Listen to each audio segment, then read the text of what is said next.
5-part series is going to guide you towards an outcome to help you get yourself set up to make sure you're basically not getting plundered by governments, corporations, and other shitty people who do shitty things to people. You either end up in a great reset, universal basic income, or great awakening, more prosperous than ever. Who's going to be with me and go down the great prosperity, great awakening path? So you won't wake up one day and if Australia goes completely off the charts, you'll at least have a nest egg offshore. I'm the one who helps you keep the money that you make, so you don't give anything back to the greedy gold-digging predators who want to steal your hard-earned wealth from you. If you, let's just say you walk to your mailbox and in that mailbox is a letter with an official-looking letterhead. You have a little bit of something about this, a bit of an oh shit moment. You open the letter and what you see is a letter from a government agency, and the moment you read it, you know all your hard-earned wealth is at threat and you could lose everything you've ever worked for if you would happily give all your money to the government because you don't give a shit. Doesn't seem like anyone falls in that category at this stage. But you've got your car insured because you don't want to crash it. You got your health insured, but you haven't insured your whole net worth and you know it would freak you out. Right now, we have many, many threats now to wealth like we've never had before. Government overreach. COVID showed how overnight your wealth could suddenly be restricted and people were caught vulnerable because governments decided to overreach. The biggest one, I think, is the biggest threat right now is governments and the ATO. I think that is a really genuine threat right now. The ATO have just been given $1 billion to target people to increase compliance, and are they using it? Once governments start basically just taking your money and without even showing any attempts whatsoever to stay within the law or do things in the right way. They throw caution to the wind, okay? And they want some of your wealth. You've got to remember too that the Albanese government right now, you've even got Trump virtually saying, I don't want to talk to this guy because he's just taking away his citizens' rights whatsoever. We must remember that Australia likes to do things in extremes. We've proven that. During COVID, we prided ourselves on being lunatics. And rest assured that right now we're the laughing stock of the world because of digital media, social media, which by and large is going to be giving an incredible opportunity to charge and harass and fine people more. In other words, I'm a first-class nerd of the highest order who doesn't really have much of a life. I do, but you know what I'm saying. Putting a structure at least puts a gap between you and your wealth, and at least that gives you some protection. You basically want to control your wealth, but not own it. You want to be a penniless bum. You want to be broke. You want to be the person that anyone looking at Was a Black goes, God, this guy's broke. Or the truly wealthy know that life on earth is only a short experience anyway. And the only thing you know for sure is at some stage in your life, you're going to have to give all your money back anyway. They just target you because you got money. This happened to me. 20 odd years ago, I had someone sue me and they actually admitted to me. They said, we're really sorry. We know you did everything right, but they said, we've tried to sue our family lawyer and we're out of time. We're not out of time with you. People, especially the socialist world, people want your wealth. People want to get your stuff. They'd rather take yours than work for it themselves.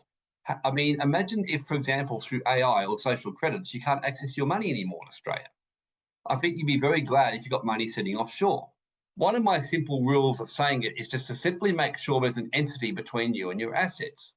Having stuff over here will save my bacon, and many clients will thank me this day for saving their bacon, so to speak. So you want to keep a distance between you and your wealth. And that's why we'll be sharing more on companies and trusts and how courts and statutes give that kind of protection. Lord Dunedin established the fundamental principle that everyone is entitled to legally minimise their taxes, so to speak. What the Four Corners program suggested was not that you were evading tax at all, that would have been libellous, but that you were minimising tax. There's nothing wrong with minimising tax. I don't know anybody who doesn't minimise their tax. And that you were doing so in ways that were contrary to the spirit of the law. Oh. If anybody in this country doesn't minimise their tax, they want their heads ripped. Because as a government, I can tell you, you're not spending it that well that we should be donating extra. Who would like to see me ride naked to cut taxes? Or who would, me probably threatening to do that would probably cut taxes. So anyone want to see me ride naked to cut taxes? not getting many volunteers again. In fact, according to some studies, the average Australian, by the time you add every tax of every kind, 69% of your money ends up going to the government in some form. The whole economic system is going to fall apart. And I remember years ago doing this presentation at the Hyatt Hotel, and afterwards I had someone approach me, and all I will say is that they said to me that one of the top international bankers happened to be, he was very close friends with him in the whole world, happened to be visiting him on a family matter, and he came along with him to hear me speak. And his basic word was, how the heck does this guy know all this stuff? Wealth isn't destroyed, it's transferred. And if you're willing to be one of the action takers today, or just generally, and doing what is difficult while it's easy, you're going to be one of the people who's going to benefit greatly. Just realize you're in a system of slavery. And you want to seriously question if that's how you want to live your existence on Earth in the short time that we live here. Or whether you want to become a free man or woman and live a life of meaning where you enjoy your life. The more money you make, the more sovereign you get, the more free you get in your thinking, the less you're going to pay and the easier life gets. Peter Martin, in his investigation in the Sydney Morning Herald in 2016 in April, examined the tax affairs of the 56 richest Australians and found that only 2 paid any tax whatsoever, and every single one of them were legal. Communism is the way of Australia's future. That's where it's heading right now. Even this week, Albo and his merry men are talking about a cash flow tax on companies. I don't know if anyone's heard of this, but a net cash flow, where they'll cut the company tax rate to 20%, but whatever your net cash flow is in your business, 5% tax will be on it. So on top of the company tax rate, that's what they're talking about at the moment. Before COVID, I was warning people what was coming. Most people thought I was extreme, so I'm warning you now. And right now, you've still got time to prepare, to plan, and to get yourself ready for it. That's why a lot of the middle class, small business will be wiped out in the next few years, and something which we have alluded to over the last 10 years. Let's face it, it's plunder. It says this: as soon as you start taking way beyond your legal entitlement, call it what it is. He says in his book, The Law, it's plunder. It's not taxes, it's plunder. The trusts give you a lot of asset protection. They give you some rights to income splitting. Category 1 is basically do to Netflix, be the Netflix dude or do this. In other words, just hope. Basically just go, you know what? I'm just going to smoke weed, drink some booze, go down the pub, watch Netflix, and just hope the heck it goes away. I actually hope I'm wrong. Option 2, which if nothing else, I hope everyone at least does option 2. Option 2 means you stay put and restructure. Look, I don't have a problem with legitimate taxes in the form of contribution.